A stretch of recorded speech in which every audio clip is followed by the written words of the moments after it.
একটি মিথ্যা হাসি যা কেড়ে নিয়েছে লক্ষ কোটি মানুষের হৃদয়। হ্যাঁ, কথা বলছিলাম সেই মেয়েকে নিয়ে যে ক্যান্সারে আক্রান্ত, যার কারণে দেশ প্রবাস থেকে মানুষ তাকে অর্থ পাঠিয়েছে তার চিকিৎসা করার জন্য।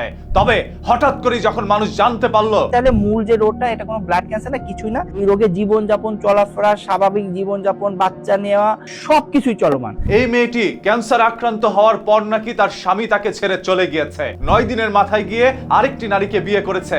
তখন সবার আবেগ একত্রে হয়ে তাকে অর্থ দেয় সেই ক্যান্সারের চিকিৎসা করার জন্য। তবে রাত না পেরোতেই আমরা সত্যটা জানতে পারলাম, সেই মেয়েটি ক্যান্সারে আক্রান্ত হয়নি। একটি মিথ্যা হাসি যেন প্রত্যেকটি মানুষের আবেগের উপরে আরো একবার আঘাত করেছে। আমরা যখন প্রথমত এই মেয়েটিকে দেখেছি তখন মনেই হতে পারে সে একটি বিরল রোগে আক্রান্ত, তবে ছড়ানো হয়েছে ইন্টারনেটে সে ক্যান্সারে আক্রান্ত। মেয়েটি নিজেও দাবি করছে, আমি একবারও বলিনি আমি ক্যান্সারে আক্রান্ত। তাহলে মিথ্যাভাবে কারা এই সংবাদ প্রকাশ করেছে? আজ যেই সকল মানুষগুলো তাকে অর্থ দিয়ে সাহায্য করেছে যেন তারাই তার বিরুদ্ধে পোস্ট করছে, বিরুদ্ধে কথা বলছে। আমার কাছে মাঝে মাঝে মনে হয় এই মেয়েটির অবস্থাও হবে সেই সাইদের মতো, যে সাইদ একসময় ক্যান্সারে আক্রান্ত হয় এবং আশেপাশের কন্টেন্ট ক্রিয়েটর তার ভিডিওর মাধ্যমে টাকা উঠিয়ে দেয়, সেই সাহায্য দিয়ে সাইদের চিকিৎসা নেওয়ার কথা ছিল। তবে মধ্য রাস্তায় এসে সবাই জানতে পারে সাইদ নাকি মিথ্যা কথা বলছে, সে কোনো রোগে আক্রান্ত নয়, এই টাকা আত্মসাৎ করার ধান্দা। পরবর্তীতে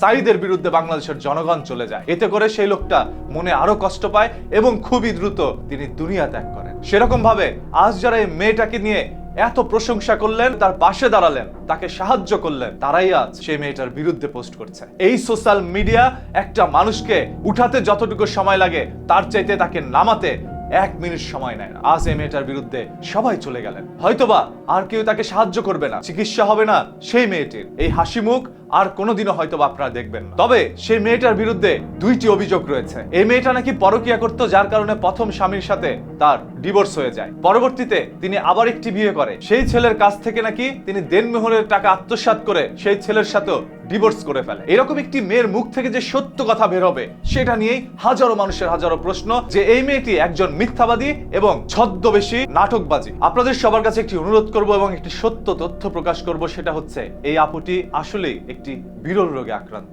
দীর্ঘদিন ধরে এই রোগে তিনি ভুগছেন, সেটার চিকিৎসার জন্য আসলেই তার টাকা দরকার। আপনারা যারা তাকে টাকা দিতে চান তার সাথে কন্ট্যাক্ট করে তার মোবাইলেই পাঠাতে পারেন। আদারওয়াইজ মানবতার নামে অসংখ্য কন্টেন্ট ক্রিয়েটররা তাদের আঙুল ফুলে কলা গাছ বানিয়ে ফেলছে। আপনাদের 1 টাকা 2 টাকা করে নিয়ে তারা লক্ষ কোটি টাকা আত্মসাৎ করছে। সেই সকল কন্টেন্ট ক্রিয়েটরের কোনো নাম্বারের মধ্যে আপনারা টাকা দিবেন না। যাকে সাহায্য করবেন তার সাথে কথা বলে কনফার্ম হয়ে তার মোবাইলে টাকা পাঠাবেন। সর্বশেষ আপনাদের মূল্যবান মতামত দেখার অপেক্ষায় কমেন্ট করে আপনার মূল্যবান মতামত জানাতে পারেন।